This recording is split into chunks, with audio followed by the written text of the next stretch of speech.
Okay, you need to actually listen to me on this one.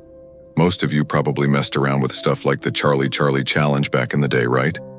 2 pencils, some paper, asking questions to a demon that was likely just an air current.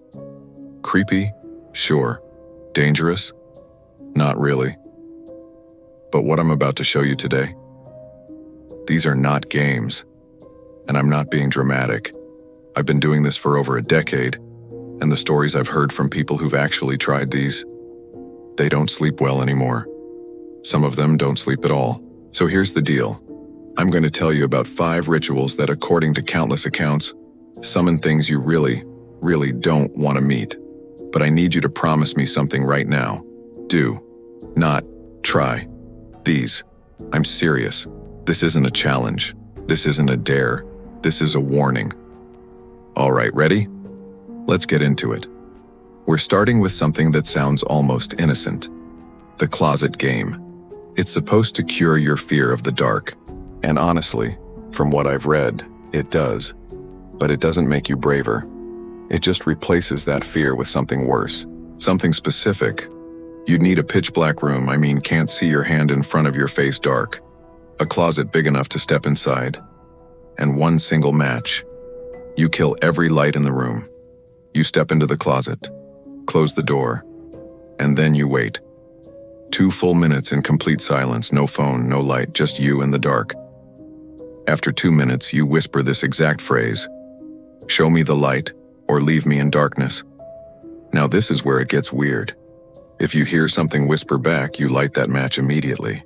Don't hesitate, just light it and stand completely still until it burns out. But if you don't hear anything, you still don't move.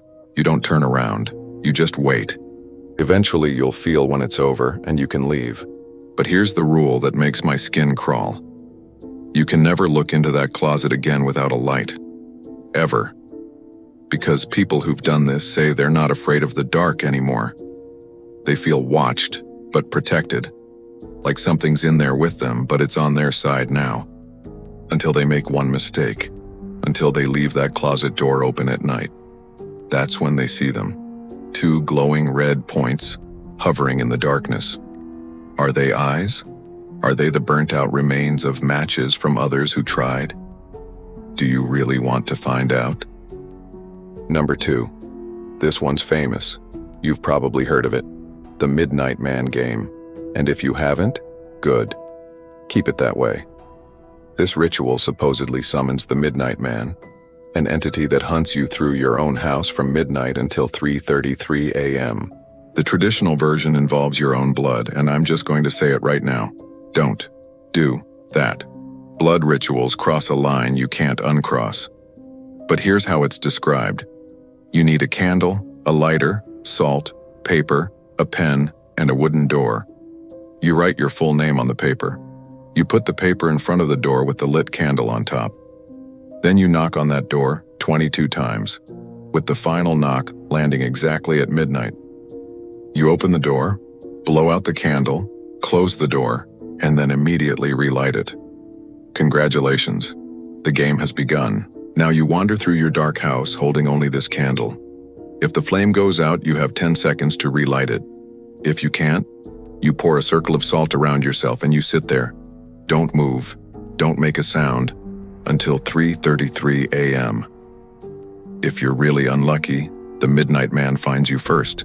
People say he doesn't hurt you physically. He traps you inside your worst fear, making you relive it over and over until you break. Or he takes something from you, a memory, a feeling, your sense of safety, and you never get it back. Oh, and don't turn on the lights. Don't leave the house. And don't, under any circumstances, try to fight him. Because even if you win, they say the Midnight Man never really leaves. He just waits. Number 3. This one's more obscure. It's called the Bath of Sorrow, and supposedly, it gives you 7 days completely free of grief, pain, or misfortune. 7 days of peace. Sounds nice, right? Yeah, there's always a price. The first step is finding an abandoned house with a closed red door. If the door's open, or there's no red door, you leave. Immediately. If you find a closed red door and it won't budge, you knock twice and try again. If it still won't open, you walk away and never come back. But if the door opens, you step inside. The room will have no windows, just a single bed. You close the door, lie down on the bed, and shut your eyes. Then the waiting begins. You're going to hear things, knocking, crying, whispers. Maybe your own name, maybe voices of people you've lost. You don't move. You don't open your eyes. You don't react. You wait until you hear one specific thing, a voice that says, "It's over now." Only then can you open your eyes and leave. You go straight home, don't talk to anyone, and sleep. When you wake up, the ritual is complete. 7 days of peace. But if you fail, if you open your eyes too early, if you move, if you speak, the sorrow you were trying to escape doesn't just come back. It finds you, and it's so much worse than before. Number 4. I'm not going to lie. This one scares me more than the others. It's called the man in the fields, and legend says if you survive it, you get a full year of luck and protection. Nothing bad happens to you. You're just safe. But the risk is unthinkable. You need a house with a backyard or field, a non-electric light, a crucifix, and a small room that locks, your safe room. You start after sunset, but before midnight, completely alone. You light your candle and step outside. Here's the part that makes my stomach turn. You walk backward. Never turn your back to the house. You walk backward out the door, into the yard, and say this phrase 7 times. But who will scare the crows? If you hear a voice, the ritual has worked. If you don't hear anything, you still might have summoned something, so you run inside and lock yourself in the safe room until 6 a.m. If you did hear the voice, you go back inside, still facing the house. Then you lock everything. Doors, windows, drawers, cabinets, every single thing that can open. You put the crucifix in your safe room. While you're doing this, you might see someone in your peripheral vision. A pale man. Ignore him. He's described as a referee. But whatever you do not look at the garden, because if you do, you'll see the scarecrow. And it won't be on its post anymore. It'll be moving. At that point, you have 1 minute to get into your safe room with that crucifix and lock the door. You stay there until 6 a.m. exactly. If you open that door even 1 second early, it gets in. If you wait, you survive. And maybe, just maybe, you get that year of luck. But is it worth it? And finally, number 5. This one's different. It's a group ritual, which almost makes it worse because it means more people can get hurt. You need 10 people, all with phones. You sit in a circle. Everyone calls the person to their left at the exact same time. Most of you will just get a busy signal. But sometimes, one person gets through. Not to their friend. To the answer man. He'll answer any question you ask. Anything. The future, the past, secrets you've been desperate to know. But in return, he gets to ask you a question. And you have to answer. Honestly. If you lie, he knows. If you refuse to answer, he knows. And if he doesn't like your answer, you get punished. No one agrees on what the punishment is. Some say he curses you with bad luck for life.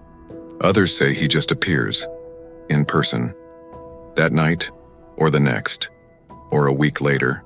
And when he does, you don't get to ask any more questions. This one just needs courage, and the understanding that some calls should never be answered. So, those are the 5. Look, I know some of you are thinking, it's not real, it's just stories. And maybe you're right. Maybe it's all just urban legends and shared fear. But I've been doing this a long time. I've read the emails.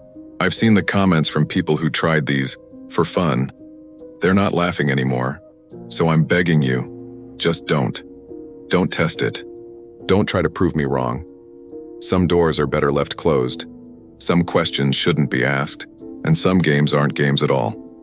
Let me know in the comments which one of these got to you the most. And hey, if you made it this far, you're braver than most. Or maybe just more curious. Either way, subscribe for more content like this and stay safe out there. Because curiosity always has a price.